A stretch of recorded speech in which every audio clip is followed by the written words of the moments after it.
In Chapter 8 of the Reading Sourcebooks, I noted that the use of affixes as syllables. So I think it is important that we teach students, especially upper elementary students, to decode multisyllabic words when using suffixes and prefixes as a separate syllable. I think it's important that if students can separate the base word and the meaning of the base word from the affixes, that they will understand and be able to decode and encode the word quicker, and it will grow more automatically for them.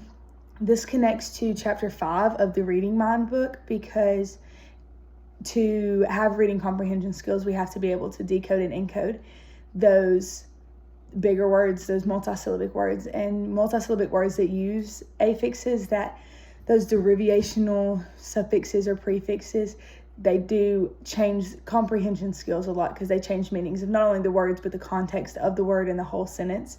And so if we can decode those words and you understand what they mean, then those students will be able to use that in their reading comprehension and will be able to understand quicker and will grow more fluent with them, which will lead to reading comprehension.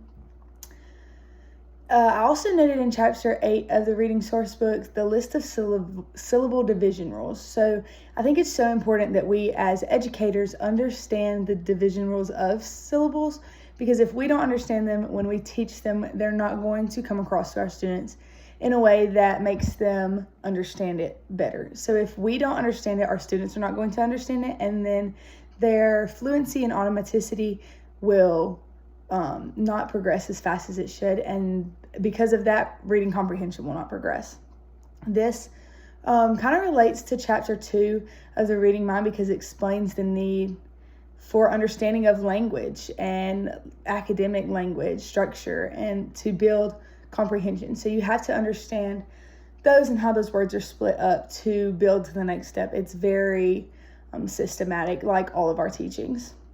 I also noted in Chapter 8 that practicing word recognition with multisyllabic words is just as important as practicing word recognition with single syllables. And that's going to create automaticity, which is going to then create fluency, which will then create reading comprehension. And I think that is so important that we keep that systematic in the way we build it, whether we're starting with one syllable or we're doing multisyllabic words. And this also comes back to Chapter 5 of the Reading Mind, because of the importance of reading comprehension and how reading comprehension is not going to be built if you don't build automaticity and fluency to start with.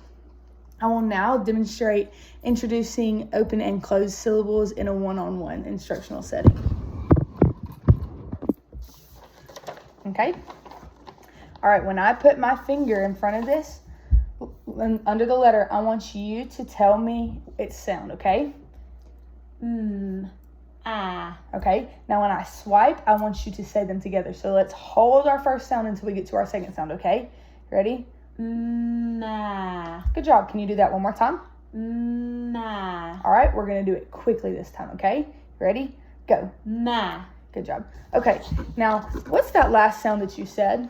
Ah. Okay, remember how open your mouth is when you say ah? And that's the end of it, right? Is there anything after the ah? No. No. So is that an open syllable or a closed syllable? Open. Good job. All right, now I'm going to change the word up. I'm going to add another letter. So how many letters are in this word now? 3. Okay, we're going to start back at the very beginning. We're going to say one sound at a time. Ready?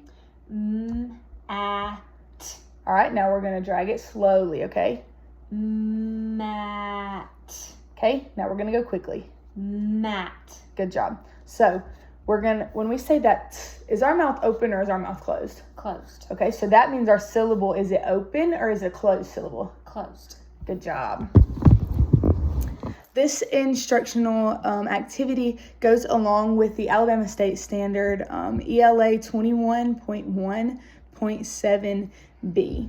So I think it is very important that we focus on the syllable types for our students so that they can understand how to decode and how to encode them, and then understand fluency, and then automaticity, and then reading comprehension.